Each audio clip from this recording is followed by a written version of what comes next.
1936-38 წლებში სტალინის უსასტიკესი მასშტაბური რეპრესიების პროცესი მიმდინარეობდა. ეგრეთ წოდებული ეჟიბშინა, რომლის დროსაც საბჭოთა რესპუბლიკებში ელიტის წარმომადგენლები, რომელიც რეჟიმს მტრად მიაჩნდა, სიკვდილით ან გადასახლებით დასაჯეს. დიდი ტერორის დაწყების დღე 1937 წლის 2 ივლისი ითვლება. ეგრეთ წოდებული ანტისაბჭოთა ელემენტების წინააღმდეგ მიმართული ოპერაციის პარალელურად სტალინმა დაიწყო ოპერაციები ეთნიკური ჯგუფების წინააღმდეგაც. მოგვიანებით ბერიას საბრალდებო დასკვნაში სტალინის რეპრესიების უპირობო აღსრულების ორგანიზება დაბრალდა. მის მიერ რეალურად ჩადენილ მძიმე დანაშაულებებთან ერთად ასევე დაბრალდა შეთითხნილი ბრალდებებიც. დიდი ბრიტანეთის სპეცსამსახურების აგენტობა და კონტრრევოლუციონერობა. ასეთია რაშიზმ, კომუნიზმისა და ყველა იმ პოლიტიკოსის ბედი, ვინც ასეთი ტიპის რეჟიმებს ემსახურება. ხდების საშუალება და არა ნაწილი, რომელიც გარკვეული დროის შემდეგ დაბრკოლება გახდება. დაბრკოლებას კი იშორებენ.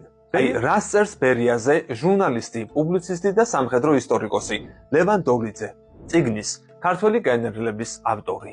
1942 წლის ზაფხული იყო ერთ-ერთი რთული პერიოდი საბჭოთა კავშირისთვის. გერმანელებმა მიაღწიეს არაერთ ბრწყინვალე გამარჯვებას. იმ დროისათვის ყირიმი და ხარკოვი ორჯერ გადავიდა ხელიდან ხელში. 1942 წლის ზაფხულისთვის მტერი კავკასიის მთისწინეთს მიუახლოვდა.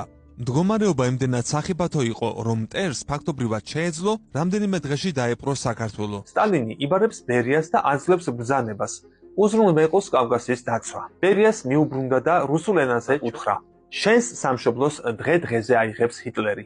წადი, გაეცანი მდგომარეობას და დაიცავი. მიხედე იმ დოკლაპიებს, ვინც ამას ვერ ახერხებს. გასაგებია ამხანაგო სტალინ, უპასუხა ბერია. ბრძანების მიღების შემდეგ ბერიამ წაიყვანა საუკეთესო თანამშრომლები და ქართველი გენერლები.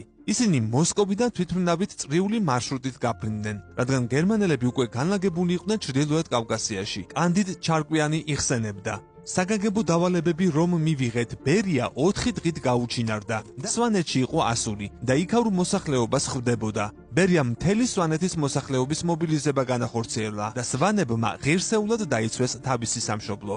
იალბუზის წვერიდან კი ფაშისტური დროშა ჩამოგლიჯეს და წითელი აღმართეს. კავკასიის დაცვაში ერთ-ერთი გადამწყვეტი როლი მე-18 არმიის სარდლად კონსტანტინე ლესელიძის დანიშვნამ შეასრულა, რაც ასევე ბერიას დამსახურება იყო. გამოიწერე კოდის YouTube არხი. ნახე უამრავი საინტერესო ვიდეო სხვადასხვა თემაზე.